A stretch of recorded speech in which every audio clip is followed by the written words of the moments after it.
Are you that willing to pursue God and pursue Him? Yesterday, my dad, this whole week, my dad began pushing and pushing and pushing to hang out. Now, my dad and I don't have really a relationship like, one of those softy, sensitive relationships. He's more of an old school, hard guy. And the reality is he's doing great ministry. He travels the world. He's over in Asia. He's back and forth. And I'm busy here. And so we just don't have much time to hang out. We just don't. And he doesn't want to be the guy to really push it. I don't want to be the guy to push it. And we need to do better. But for some reason, all week, he was like, Tony, he's calling me. And you know when you get cell phone calls and they kind of bug you and they shouldn't, but you feel bad. And so you're putting them to voicemail. And that's my dad. I'm a real jerk. And finally, I pick up the phone and we're talking and things are going good. He says, I got to hang out with you. So we schedule Thursday. That doesn't work. And then we get all the way till Saturday morning. Yesterday morning, he says, I'll ride out and see you. I'll take the bike. I'll come out. I'll do anything it takes. I want to hang out. I thought, what's going on? Is he like dying? I mean, this is weird. My dad's not that kind of guy. So eventually, I show up 7 o'clock on Saturday morning before a meeting that I had to get to. And we're hanging out at Starbucks. And he pulls up and we're talking about nothing. You know those conversations? And it was cool. I was hanging out with my dad again and we're joking and talking ministry. It's so fun to have that in common. Then we're talking about how horrible the Lakers are again. And all these things come up and he asks about Brianne and then he has to fly out to the Philippines or Asia so he can't be there for the baby. And we get down toward the last 10 minutes. I'm getting antsy. I'm watching the clock. I'm thinking I got to be somewhere at 9. And all of a sudden he just stops. And I thought, here it is. Whatever it's going to be, this is what it is. And he takes off his glasses, his sunglasses, and he's kind of emotional. And he said, hey, Tony, I just want to let you know, I want to do something that my dad didn't do for me. And what that was be intentional later on in life about scheduling time, because time is our most valid resource. It's our most valuable one. To where we hang out. It's hard with our schedules, but I want to take the lead. And my dad didn't do this for me, and I'm going to do it for you so that you have a legacy to teach Ethan. He said, let's just look at our calendars 3 months out. Let's pick one afternoon if we have to. I'll buy tickets for a basketball game. I'll drive out to see you. I don't care how much gas costs. Wherever you want to do, I'll do, just as long as we can connect and have a relationship together.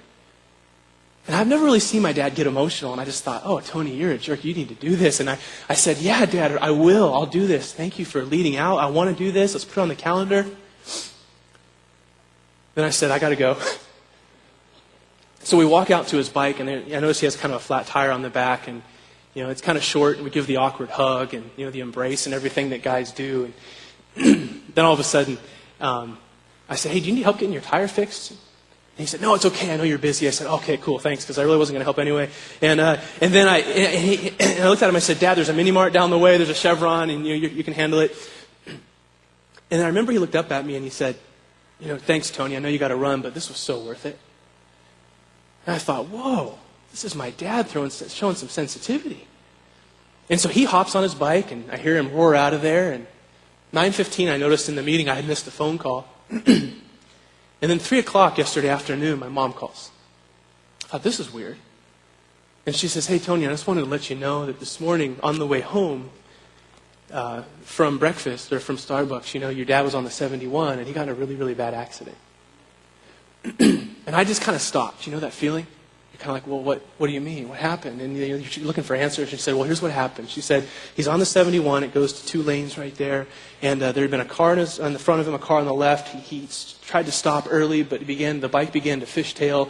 And he knew if he went into the car on the left, he'd cause more of a problem for everybody. So he just chose to lay the bike down. And at 60 miles per hour, it just went sliding. He slid into the guardrail. He was laying there in some weeds. He has allergies, so now he's got his back, his hamburger, slid 30 feet. She's telling me this whole story, and I'm sitting there on the phone, and I'm thinking, oh, what? Well, he's home now. They just got him back from the hospital. They have him all wrapped up. He's on morphine. I'm thinking, what? And you know what kept just bothering me all night? What haunted me all night was that last line that he said before he hopped on his bike when I was urgent and inconvenienced to get out of there. It was, oh, it's okay, it was worth it.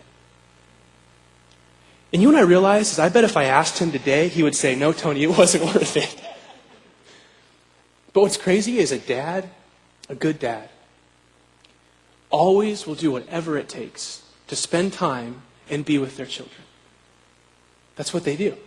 However far they have to drive, however much they have to pay, however much time they have to give up, because that's the way you love. And what's crazy to me is that God, the Father, Jesus, came down and said, I know what kind of pain and agony I'm going to go through. But all I'm asking for, like Joshua, is just for you to enter the tent of meeting and be passionate for me, and just to love me, and just to seek me, and just to want to have time with me. You know, do you realize that in a room this size, there are a few of you who are saying, you know what, I'm going through some stuff. I've had a hard life. I've got some baggage that weighs down on me. But as a father, you're in heaven, your dad says, will you just enter the tent? Will you just be passionate? Will you just look for me? Because there's nothing that would be more worthwhile. And in this moment right now, God may be saying, you know what? A few of you guys have to start over. He might be saying, you know, maybe you've walked away from me. You're not passionate. You haven't been learning. You haven't been doing your quiet times. And like Joshua, you just haven't sought me with everything that you are. I want to tell you, the way that we start over and doing that is just to pray a prayer. It's a prayer that says, I want to come to you, Jesus, or I want to come back to you, Jesus. It's a prayer that says, I don't want to fight this fight anymore on my own. And so tonight, I want to ask you, if you're sitting here and you know you have some distance between you and your Father, I want you to know He loves you beyond measure. And He literally wants you right now to take up a relationship with Him. He wants to walk with you. He doesn't want you to have to leave this room alone. And so right now, I want to go to a time where I'm going to just pray a prayer. It's a prayer of refreshment, a prayer of starting over, a prayer where you again say, Jesus, you're my Savior, you're my Lord, but even beyond that, you're my Father, and I'm passionate about who you are. And if God's calling you in this moment, I want to ask you to pray this prayer with me. So let's bow our heads.